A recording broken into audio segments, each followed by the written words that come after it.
Lord Buddha study point में आपका स्वागत है।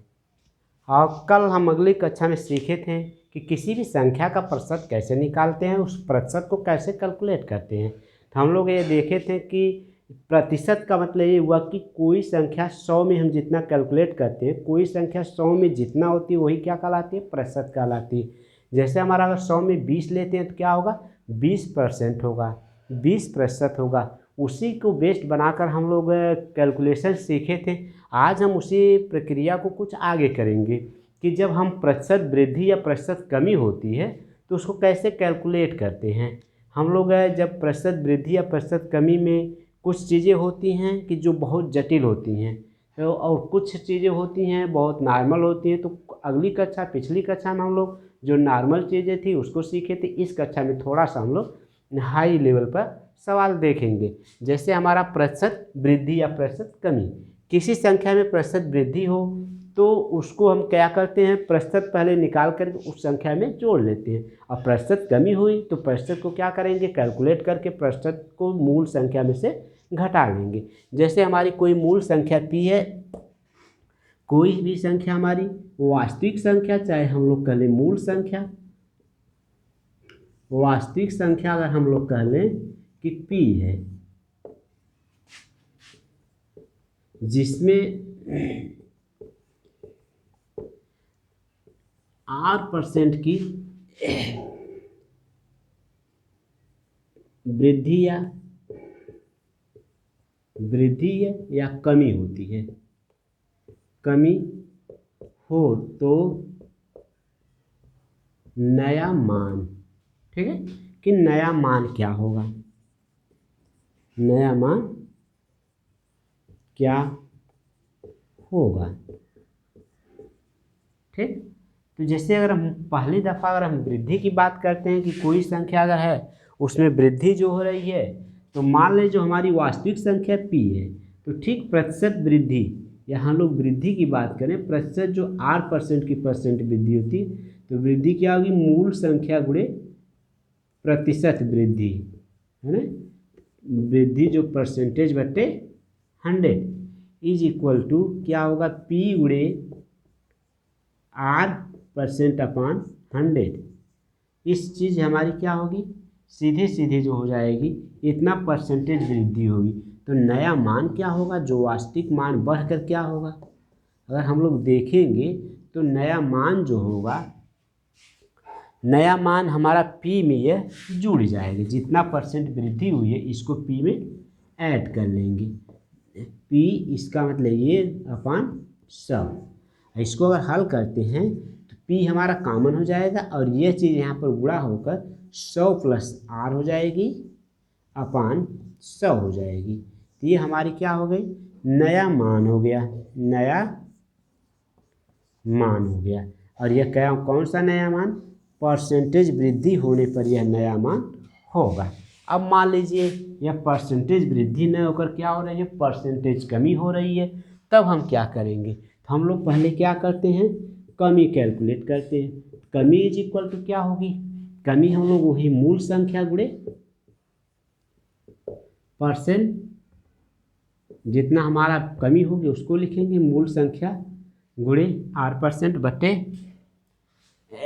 अब इसको नया मान, जब यह कमी हो रही है तो नया मान हमारा क्या होगा, यह प्रतिशत में होकर, जब हम परसेंटेज अगर कोई संख्या प्रतिशत लिख दी गई है तो उसमें क्या करेंगे, 1/100 से भाग दे लेते हैं, 1/100 से गुणा करते हैं। तो इसका मतलब नया मान होगा, यह कमी हो रही है तो सीधे सीधे क्या होगा, p में से कैंसिल सब्ट्रैक्ट कम कर देंगे, घटा देंगे, है ना।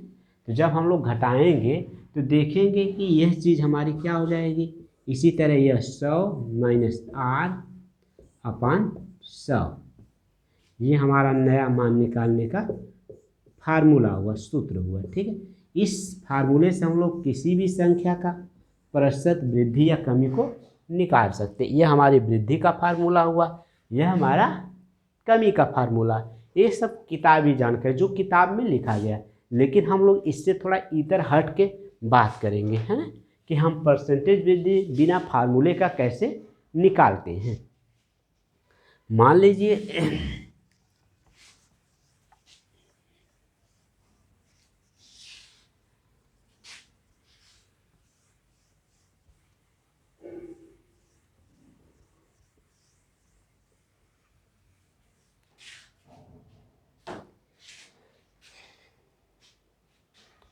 कोई संख्या लेते हैं जो 15,000 है ना, यह जो 15,000 है, कोई संख्या लें जो 15,000 है, ठीक। हमारी वास्तविक संख्या अगर मानते हैं कि कोई एक संख्या जो वास्तविक संख्या p है जो कितना है 15,000 है, ठीक। इसमें जो है 20% की, इसमें जो है 20% की वृद्धि होती है, ठीक है। वृद्धि हो तो नया मान क्या होगा, नया मान क्या होगा। तो नया मान निकालने के कई तरीके हो सकते हैं। जैसे ये हमारा अगर किताबी जो अभी फार्मूले बताए हैं उस सूत्र के हिसाब से, फार्मूला के हिसाब से निकालें तो हमारा नया मान क्या होगा। नया मान इज इक्वल टू मूल संख्या 100 माइनस प्रतिशत वृद्धि में जोड़ेंगे और जो कमी होगी उसमें घटा देंगे, है ना। तो ये हमारा फार्मूला है वृद्धि का। जब वृद्धि हो रही तो सीधे सीधे ये p हमारा 15,000 है मूल संख्या, ठीक है। और ये हमारा 100 और 20% की वृद्धि हुई तो इतना हो गया बट्टे 100। इसी को हल करते हैं तो ये हमारा कितना हो गया 15,000 गुणे ये हमारा 120 बट्टे 100, ठीक। अब ये 20 से कैंसिल हो गया, बचा कितना, ये 150, ये 1200। 15 का 12 में सीधे सीधे गुणा कर लेंगे और एक जीरो यह 1 0 दोनों को बढ़ा लेंगे, है ना। तो सीधे सीधे 15 का 12 में गुणा करते हैं तो हम लोग पहाड़ा देखेंगे 15 दूना 30 हासिल 3, ठीक है। 15 कम 15, 15 3 18, ये हो गया। इसका 1 0, इसका 1 0, मतलब जो नया मान आएगा कितना होगा 18,000 रुपये होगा, है ना। तो जो वास्तविक संख्या, जो वास्तविक रुपया था 15,000, इसमें 20% वृद्धि होकर कितना हो गया 18,000 हो गया। ये हमारा फार्मूला किताबी सूत्र है। अब हम लोग देखेंगे कि इसको अगले क्रम में कैसे हल करते हैं। मान लीजिए इस फार्मूले को बिना फार्मूले का हम लोग इस्तेमाल करते हैं, हल करते हैं तो कैसे होगा। कोई भी एक संख्या जो हमारी है 15% है, इसका मतलब जब वृद्धि होगी तो संख्या हमारी कितना हो जाएगी, नया मान। 100% हमारी मूल संख्या थी और 20% की वृद्धि हो, इसका मतलब 120% हो गई, 120%। लेकिन हम लोग जान रहे हैं कि हमारा जो मूल संख्या, वास्तविक संख्या कितने के बराबर होगी, सीधे सीधे 100% के बराबर होगी, है। ये संख्या होगी 100%, ये 2 0 के कैंसिल हो जाएगा। इसका मतलब 1% बराबर 150, ठीक है। जब 1% बराबर 150 हो रहा है तो इसका मतलब 120% बराबर क्या होगा, 150 में क्या करेंगे 120 से गुणा कर लेंगे, है ना। अब गुणा करते हैं, देखिए कितना होता है 15 दूना, ये 2 0 बढ़ गया, 15 दूना 30 हासिल 3, 15 कम 15 3 18, ये भी एक तरीका हो गया। इससे भी हम लोग देख रहे हैं कि इसका मान आ रहा है कि 18,000। लेकिन अगर हम यही एक दूसरे फार्मूले की बात करते हैं, दूसरे तरीके की, तो हम सीधे सीधे कह लेंगे 20% इज इक्वल टू, अब इसको एक भिन्न के रूप में देखते हैं, है ना, कैसे भिन्न के रूप में होता है, ठीक। तो हम लोग जान रहे हैं कि 20% का मतलब 100 में 20 है, 100 में 20 है। अब जब ये 100 में 20 है तो अगर इसको हल करते हैं तो 20 बचे 100, 1/5 हो गया। अब हमारा क्या है, मूल संख्या 20 का मतलब हो कि मूल संख्या 100 थी तब उसमें 20 था, अब मूल संख्या हमारी 5 हो गई और कितना वृद्धि हो रही है 1 की। तो इसका मतलब ये हमारी क्या हो गई, मूल संख्या, यह मूल संख्या हो गई, ये हमारी क्या हो गई, वृद्धि हो गई, ठीक। तो मूल संख्या हमारी 5 है और वृद्धि 1 की हो रही है, इसका मतलब नया मान कितना हो गया, नया मान हमारा 5 धन 1 इज इक्वल टू 6, ये हमारा नया मान हो गया, ठीक है। अब इस नए मान को हम लोग देखेंगे कैसे कैलकुलेट करते हैं। जो हमारा मूल मान है वो किसके बराबर 5 है और 5 किसके बराबर होगा 15,000 के। तो हम क्या करेंगे 5 इज इक्वल टू 15,000। अब इसको अगर हल करते हैं तो काटेंगे तो कट जाएगा पूरा पूरा, 5 यानी 15, 3 जीरो बढ़ गया। ये इसका मतलब 5 एकम 5, 1 इज इक्वल टू कितना हो गया, 3,000। ठीक है। अब हमारा जब बढ़ के नया मान 6 हो गया तो इसका मतलब 6 ये कितना हो जाएगा, 3,000 गुणे 6 इज इक्वल टू 6×3 18,000, है ना। ये भी एक रूल हो गया, ये भी हमारा तरीका है मान निकालने का। अब इस तरीके से हम लोग क्या करेंगे, कठिन से कठिन सवाल को आसानी से हल कर लेंगे। ये हमारा एक तरीका होता है। अब मान लीजिए कोई एक संख्या है, ठीक है। अब एक दूसरा सवाल लेते हैं, एक दूसरे सवाल की बात करते हैं, ठीक है। तो ये हमारा एक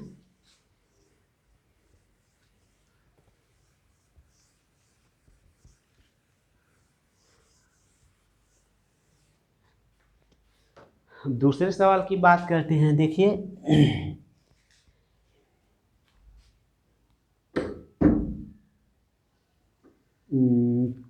कोई एक संख्या लेते हैं,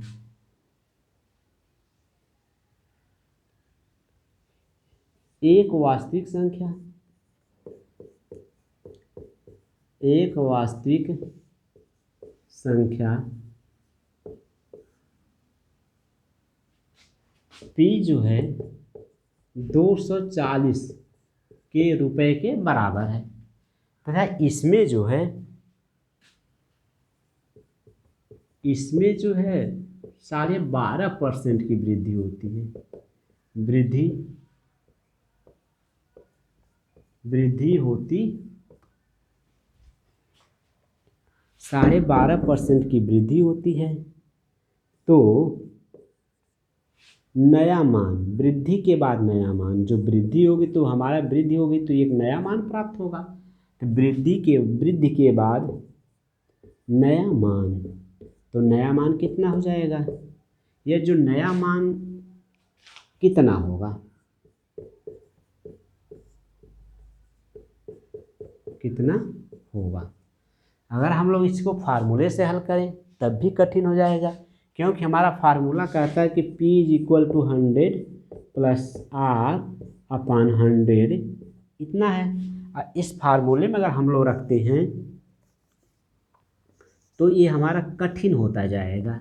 240 गुणे 100, 100 में अगर 12.5 है तो हम 12.5 लिखते हैं। यह 12.5 को हम लोग लिख सकते हैं 25/2/100। अब इसको हल करेंगे तो ये थोड़ा सा टिपिकल होता जाएगा, कठिन बनता जाएगा। और यही प्रक्रिया अगर हम लोग इसमें अपनाते हैं तो यह प्रक्रिया जैसे यह हम लोग मानते हैं कि 100 इज इक्वल टू कुछ हो जाएगा। अब इसको हम लोग क्या करेंगे, इसको हम लोग देखेंगे। अब इसमें जो हम लोग फार्मूले का इस्तेमाल किए तब भी देख रहे हैं कि यह थोड़ा सा टिपिकल हो जा रहा है। अगर हम लोग यह जो प्रोसेस है कि इस पूरी संख्या को 100 के बराबर मान लें, इसके बाद इसके जो वृद्धि हो रही है उतने बढ़ा करके हल करें तो हमारा मान जो आसानी से हो जाएगा। लेकिन ये भी कठिन हो जा रहा है क्योंकि 12.5% अब ऐड करेंगे तो यह प्रक्रिया हमारी क्या हो जाएगी, टिपिकल हो जाएगी। तो हम लोग जो सबसे आसान तरीका हुआ, इस चीज़ को हम लोग क्या करेंगे, एक भिन्न के रूप में परिवर्तित कर लेंगे। जब इसको भिन्न के रूप में परिवर्तित करेंगे तो हम देखते हैं उसको कैसे हल करते हैं ना, भिन्न के रूप में परिवर्तित करके। जैसे एक हमारी संख्या है 12.5% है, ठीक। ये हमारी 12.5% इज इक्वल टू किस भिन्न के बराबर होगा, हमारा सीधे 1/8 हो जाएगा, है ना, 1/8 हो जाएगा। तो हमारा यह 8 क्या होगा, मूल संख्या होगी और ये क्या होगी, वृद्धि होगी। अब ये देखेंगे तो नया मान क्या होगा, नया मान जो होगा हमारा सीधे 8 - 1 इज इक्वल टू 9, ठीक।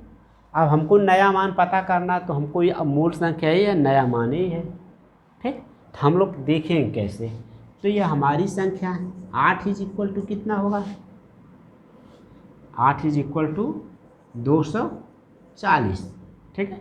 तो अगर हम लोग देखेंगे 8 तरीके 24, एक इज इक्वल टू 1/30 के बराबर हो गया। और यही हमारी क्या है, वृद्धि है। यह जो हमारी मूल संख्या 240, इसमें कै रुपये की वृद्धि हो गई है, 30 रुपये की। इसका मतलब नया मान क्या हो जाएगा, नया मान। चाहे तो हम 240 में 30 रुपया जोड़ देंगे तब भी हमको नया मान आ जाएगा, चाहे तो हम लोग 1 का मान आया है सीधे 9 से गुणा कर देंगे तब भी हमारा मान आ जाएगा। दोनों कंडीशंस में हमारा मान आएगा और दोनों ही मान सही होगा। देखिए ये हमारा 270 हो गया, ये हम गुणा कर रहे हैं सीधे। 1 बराबर 30 है तो 9 बराबर कितना होगा, 270। अगर हम लोग इसी में ये कहते हैं कि जो नया मान है, नया मान में हमने क्या किया, नया मान 270 है और वृद्धि कितने की हो रही है, 30 की। इसका मतलब नया मान हमारा तब भी 270 होगा, है ना। ये हमारा एक तरीका है। इसको देखिए कितना आसानी से हल कर लिए हैं। अब ऐसे सवाल को जिसमें थोड़ा टिपिकल हो, जिसमें संख्याएं सही बट्टे में या दशमलव में लिखी गई हो, तो वहाँ इस विधि का इस्तेमाल करके हम प्रतिशत वृद्धि और प्रतिशत कमी को आसानी से कैलकुलेट कर सकते हैं।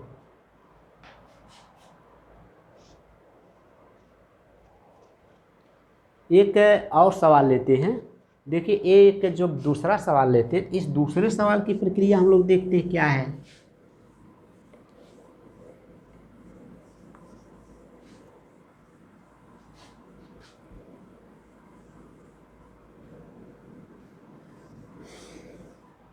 ये एक दूसरा सवाल है। एक मशीन का दाम 2400 रुपये है, 2400 रुपये है तथा इसमें 32.5% की वृद्धि, 32.5% की कमी हो जाए,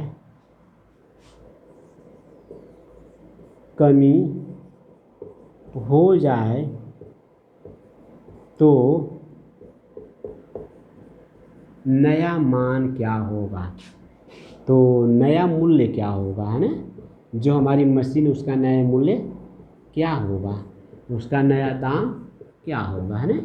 इस सवाल को भी हम अब हमारा सीधा सा मतलब इस चीज़ को हम भिन्न में ही परिवर्तित करके आसानी से हल कर सकते हैं। जैसे हमारा ये चीज़ दिया है 32%, इसको हम लोग पहले भिन्न के रूप में परिवर्तित करते हैं। देखिए कैसे परिवर्तित होता है। 32.5% इज इक्वल टू, इसको हम लोग चाहें तो दो रूप में तोड़ सकते हैं। एक तोड़ सकते हैं 20% धन 12.5%। ये देखिए दोनों हो गया 32, ये 12 30 32 और ये आधा 32.5। अब हम इसको क्या करेंगे, यह किसके बराबर है, हम कन्वर्जन में बताए थे कि 20% जो होता है 1/5 के बराबर होता है, ठीक है। चाहे तो हम 20/100 करेंगे तब भी 1/5 हो जाएगा। और ये अभी पिछले सवाल में देखें कि 1/8 हो। अब इसको अगर हल करते हैं तो ये दोनों को अगर जोड़ते तो इसका लसागु 40 हो जाएगा और ये यहाँ पर गुणा हो जाएगी, यह यहाँ जुड़ जाएगा। इसका मतलब यहाँ 8 आ जाएगा और यहाँ 5 आ जाएगा। अब इसको जब हल करेंगे 8 5 13 हो जाएगा, बट्टे 40 हो गया, ठीक। तो ये हमारा क्या है, ये हमारा मूल मान है ना, ये हमारा मूल मान है, ये हमारी क्या है, कमी है, ठीक। अगर हमारी मूल मान अगर 7 है, 40 है और 13 की कमी हो रही, इसका मतलब नया मान क्या होगा। अब इसमें जुड़ेगा नहीं, कमी हो रही, इसका मतलब नया मान घट जाएगा। तो जो नया मान होगा is equal to 40 - 13 is equal to 17 है ना। अब देखिए अब हमारा 17 ना होकर कितना होना चाहिए, 27 होगा, ठीक है।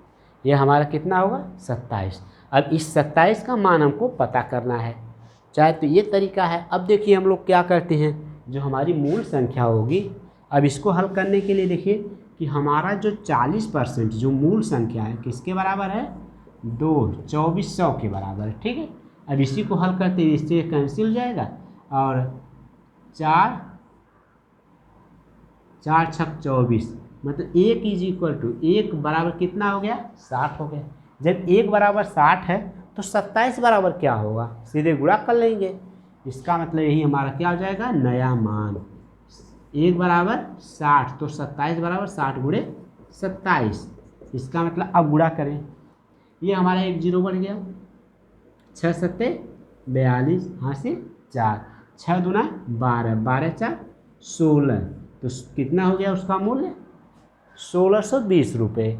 और कमी उसकी हो गई और कमी पूछ दिया कितने की कमी हुई है, तो अब हमारा ये 1 बराबर 60 है, अगर वो अब उसके कमी कितना हुई 13 की, तो हमारा 13 बराबर निकालेंगे। और पूछ दिया कि कमी कितनी हुई है, ठीक है, इस सवाल में पूछ दिया कि कमी कितना हुई है, तो कमी के लिए हम लोग क्या करेंगे, अब 60 में 13 से गुणा कर लेंगे, है ना। 13 छक 78, तो कमी कितने की हो गई 780 रुपये की कमी हो गई, है ना।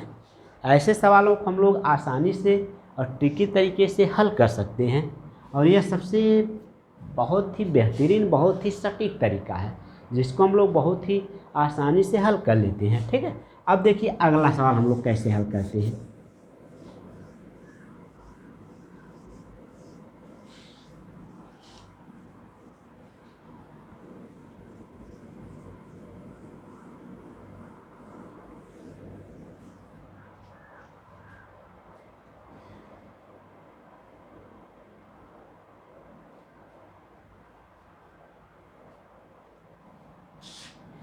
अब एक और सवाल की बात करते हैं। जैसे हम एक ले लिए कि एक एलसीडी है, एक एलसीडी का मूल्य, एलसीडी का मूल्य है, एलसीडी का मूल्य 15,000 है, ठीक है, 15,000 है, 15,000 है, ठीक है। यदि इसके मूल्य में 43 सही, यदि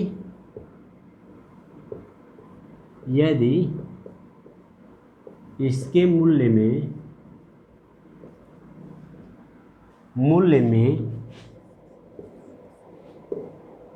43 सही 1/3% की कमी हो जाए, चाहे वृद्धि हो जाए, तो कमी हो जाए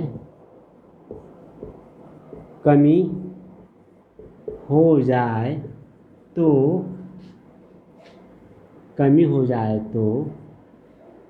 एलसीडी का नया मूल्य क्या होगा, एलसीडी का नया मूल्य क्या होगा, है ना, एलसीडी का नया मूल्य क्या होगा। इसके लिए हम लोग देखेंगे कि जो एलसीडी का नया मूल्य कैसे निकालेंगे। अब इसको हम लोग क्या करेंगे, यह जो परसेंटेज दिया इसको एक भिन्न के रूप में कन्वर्ट कर लेंगे, है ना। तो ये हमारा सबसे आसान तरीका होता है। अगर हम लोग कह लें 43.43 से 1/3%, इसको भिन्न में परिवर्तित करना तो थोड़ा टफ है। इसको आसानी से सॉल्व करने के लिए, परिवर्तित करने के लिए हम लोग क्या करें, 33 को अलग कर लें, 10 को अलग कर लें, है ना। तो अगर हम लोग 10% अलग करते हैं और 33 सही 1/3 अलग करते हैं, तो हमारा क्या होगा 2 मिल गया। और दोनों को हम लोग जान रहे हैं 33 से 1/3 किसके बराबर, 1/3 के बराबर, और 10% किसके बराबर, 1/10 के बराबर। यह चीज़ें हैं, है ना। अब इसको हल करने के लिए हम लोग क्या करेंगे, इसका पहले एलसीएम लेते हैं, तो 10 और 30 का एलसीएम 30 हो जाएगा, सॉरी, ये हमारा क्या हो जाएगा 30 हो जाएगा। अब हमारी प्रक्रिया के तहत 10 से इसमें भाग देते, जो गुणनफल आता है उसके इसके अंश में गुणा कर लेते हैं। इससे जब भाग देंगे तो हमारा आ जाएगा 3, 3 का इसमें जब गुणा कर लेंगे तो ये 3 हो जाएगा, और इससे करेंगे तो ये 10 हो जाएगा। मतलब 13 बट्टे हमारा क्या हो गया 30 हो गया, है ना, 13 बट्टे 30 हो गया। तो थोड़ा सा अब हम देखेंगे कि जो 30 है, 30 हमारा क्या है, ये हमारा मूल संख्या है ना, मूल संख्या है, और इसमें जो है मूल्य में कमी हो रही है ना, तो कितने की कमी हो रही है 13 की कमी हो रही है। तो इसका मतलब ये हुआ कि एलसीडी का नया दाम कितना हो जाएगा। सीधे सीधे 30 में से हम क्या करेंगे, 13 को घटा देंगे। 13 घटाने पर क्या आ जाएगा, 17 आ जाएगा, है ना। अब हम लोग इसी पर हल करेंगे। तो जब हमारा मूल एलसीडी का दाम अगर 30 रुपया, तो 30 रुपया का वास्तव में 15,000 के बराबर हो जाएगा, है ना। तो हम क्या करेंगे, तो जो हमारा सीधे सीधे 30,000 इज इक्वल टू 15,000, ठीक। 30 इज इक्वल टू 15,000। 3 से 0 काट लिए, अब 3 से इसको काट देंगे। 3 पच्चे 15, डबल 0 बढ़ गया। इसका मतलब A1 इज इक्वल टू 500, है ना। हमारा 1 कितना हो गया, 500 के बराबर हो गया। एक जो 500 के बराबर हुआ, तो इसका मतलब ये हुआ कि उसमें जो नया मूल्य कितना आया है, 17 आया है। जब एक बराबर 500 है तो 17 बराबर कितना हो जाएगा, 500 में हम लोग क्या करेंगे, 17 का गुणा कर लेंगे। 17 पच्चे 85। तो इसका मतलब ये हुआ कि एलसीडी का मूल्य कितना हो गया, घटकर 8,500 हो गया, ठीक है। ये हमारा एक तरीका है इसको हल करने का। चाहे तो हम लोग ये करते, अगर पूछ दिया कि एलसीडी के मूल्य में कितने रुपए कमी हुई है, तो जो कमी हुई है 13 की हुई है। तो एलसीडी के मूल्य में कमी कितना हुई है, तो हम सीधे सीधे 500 में क्या करेंगे, 13 का गुणा कर लेंगे। 13 पच्चे 65। इसका मतलब 6,500 रुपये की कमी हुई है।